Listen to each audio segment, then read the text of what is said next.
Welcome! Today I'm comparing the Moxi shorts from Greenstyle with the Motion shorts from Sinclair Patterns. Both of these patterns were inspired by ready-to-wear styles like the ones you see here. They all share that signature curved back yoke, a small detail that gives the shorts their sporty, contoured look. Compared to a basic pair of shorts with just a front and back piece and a gathered waistband, this shaping really helps the shorts move with you. It adds flexibility and a better fit through the back, which makes a big difference when you're active. Here's the line drawing for the Greenstyle Moxi shorts. The pattern includes both mid and high-rise yoga waistbands, or you can go with a classic elastic waistband. You've also got the option to add built-in briefs or bike shorts, plus a few different pocket styles to choose from. The Sinclair Motion shorts have a few similarities, but also some differences. They come in 2 inseam lengths and offer both mid and high-rise yoga waistbands, but no option for classic elastic waistband. You can add built-in shorts with a crotch gusset, and those come in 3 different lengths, but there's no option for briefs. There's also just one pocket style included. Comparing these two patterns isn't exactly straightforward, because the pattern pieces are constructed quite differently. Let me show you what I mean. I've drawn the Greenstyle Moxi pieces in gray and the Sinclair Motion pieces in red. With the grain lines vertical on all pattern pieces, you can immediately see that the crotch curve is angled really differently between the two. To make this comparison more meaningful, I rotated the Motion pattern pieces so the crotch curve lines up more like the Moxi and positioned the center back seam on the yoke vertically. This makes it much easier to see the real differences.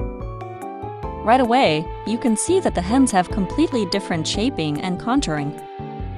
The side seam on the Motion is shifted forward, which is a different design choice.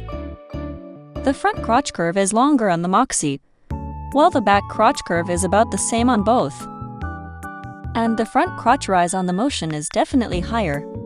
So naturally, I'm curious how these pattern differences will translate to actual fit. That's where the digital avatar Sofia comes in. Sofia has a curved figure shape. They are 5 foot 6 inches tall with a 48-inch chest, 41-inch waist, and 52-inch hips.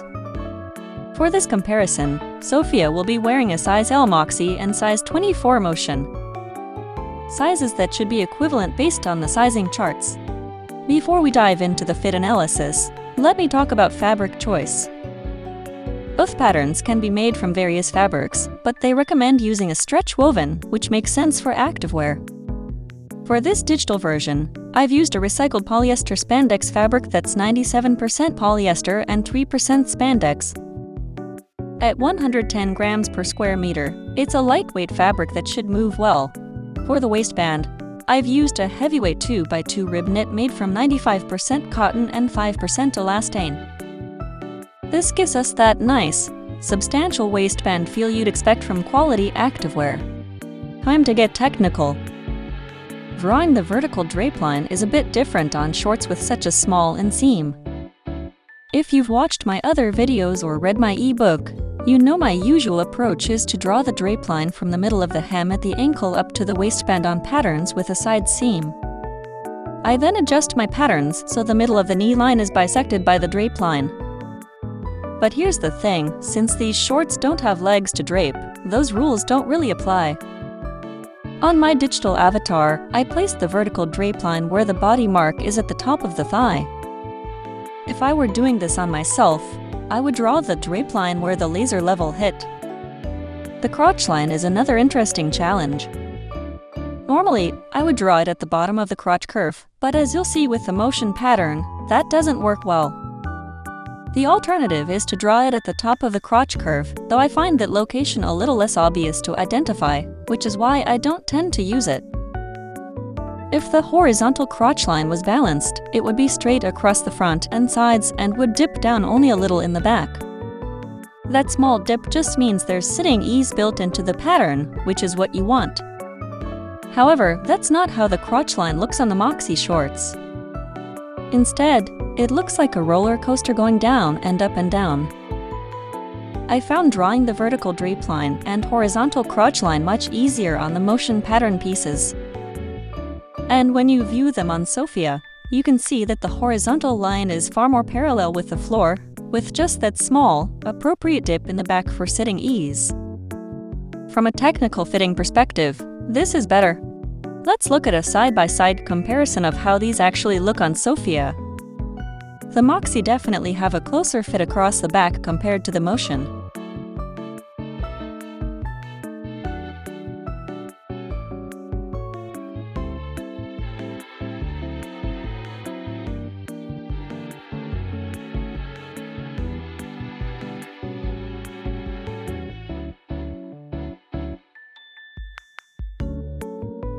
Now, let's analyze the pressure maps. I don't think the standing pressure map will show anything too significant, but it's worth checking. There are slightly more points of contact on the back yoke in the Moxi, but that's simply because of the closer fit we just observed.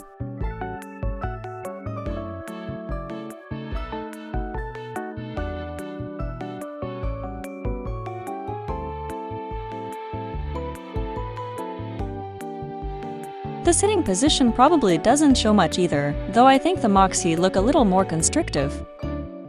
Whether that would actually affect the feel in real life is hard to say from this digital analysis alone.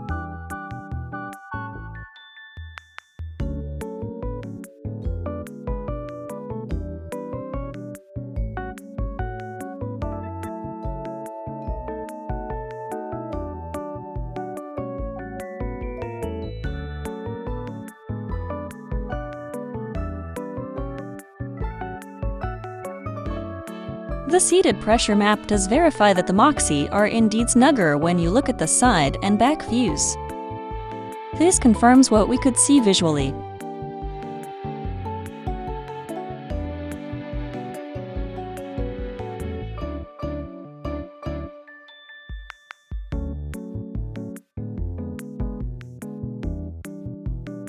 Now for walking. I'm curious to see how much the fabric gets pulled and bunched by the thighs during movement. The Moxi looks okay, but oof, the Motion shorts look like they're not able to move as freely from the front view.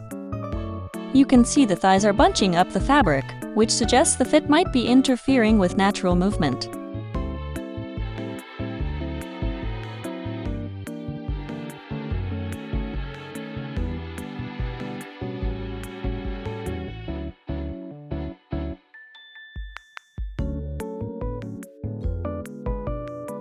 From a modesty standpoint, I really like how the Moxi looks from the side and back. There's no accidental side butt showing. With the Motion shorts, I think the looser fabric would actually show more, which might not be what you want in activewear.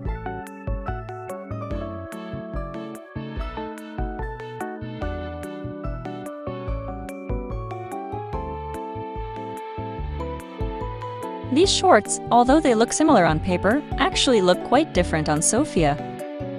The fit, the way they move, the pressure distribution.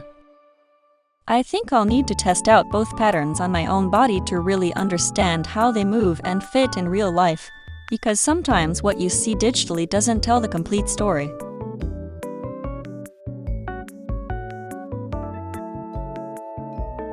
And that's it for my fit analysis.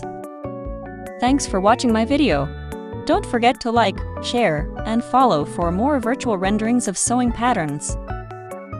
Want to dive deeper into fit and sewing? Check out my blog at handmadephd.com, where I, a neuroscientist with a curious mind, am always exploring the science of sewing and fit.